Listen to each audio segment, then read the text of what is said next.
Emotional ആയിട്ടുള്ള രീതിയിലുള്ള കാര്യങ്ങളും ഉണ്ട്, കോമഡി ഉണ്ട്. സെക്കൻഡ് ഹാഫ് ആകുമ്പോൾ അറിയാം.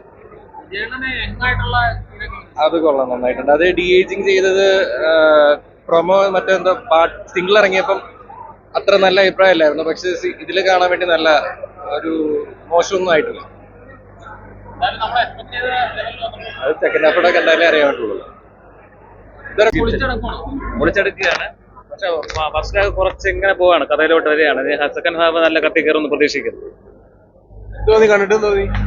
കണ്ടിട്ടൊക്കെ വാച്ചബിളാണ്, നല്ല എൻജോയ് ചെയ്തിരിക്കാം, കണ്ടിരിക്കാം. തളപതി ബെസസ് ഇളയ തളപതി.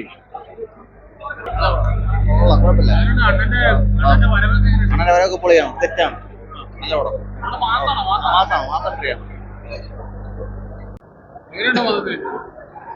ആസ് യൂഷ്വൽ വിജയപടം തന്നെയാണ്. ഒരു വെങ്കിട്ട് പ്രഭുവിന്റെ ഒരു വൈബ്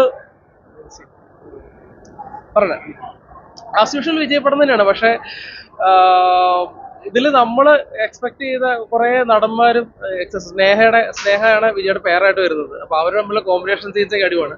പിന്നെ ഒരു മിഷൻ ഇമ്പോസിബിൾ ഐറ്റം ആണത്. തിയേറ്റർ എക്സ്പീരിയൻസ് ഐറ്റം തന്നെയാണ്. കുറെ സീക്വൻസുകളൊക്കെ അത് റിലേറ്റഡ് ആയിട്ട് വരുന്നുണ്ട്. ചേസിങ് സീനൊക്കെ ആണെങ്കിലും സൂപ്പർബായിട്ടുണ്ട്. പിന്നെ പ്രഭുദേവയുടെ ജയറാമിന്റെ ഒക്കെ പെർഫോമൻസ് ഒക്കെ തന്നെ കണ്ടിരിക്കാം. പാസം ഓഫ് കോഴ്സ്, പാസം വിജയ് പടത്തിൽ വരുന്ന പാസം തന്നെ ഇതിലും വന്നിട്ടുണ്ട്. ഓവറോൾ ഇത് ഡി ഏജ് ടെക്നോളജിയാണ്. എനിക്ക് തോന്നുന്നു സൗത്ത് ഇന്ത്യയിലെ ഫസ്റ്റ് ടൈമാണ്. ഹിന്ദിയിൽ നമ്മുടെ ഫാൻ എന്ന് പറഞ്ഞ ഷാരൂഖ് ഖാന്റെ പടത്തിലാണ് ഇത് വന്നേക്കുന്നത്. പിന്നെ ഇത് വർക്ക് ചെയ്തേക്കുന്നത് നമ്മുടെ അവഞ്ചേഴ്സിന്റെ ജുറാസിക് പാർക്കിന്റെ ഒക്കെ ചെയ്തേക്കുന്ന ആ ടീം തന്നെയാണ്. അപ്പൊ അത് പെർഫെക്റ്റ് ആയിട്ട് തന്നെ വന്നിട്ടുണ്ട്. ഒരു 21-22 വയസ്സുകാരൻ വിജയെ തന്നെ നമുക്ക് സ്ക്രീനിൽ കാണാൻ മതി. ഒരു രസമാണ്. കാരണം പണ്ടത്തേക്ക് വിജയെ കണ്ടേക്കുന്ന പോലെ തന്നെ ഇതിൽ സ്ക്രീനിൽ കണ്ടിരിക്കാൻ പറ്റുന്നുണ്ട്.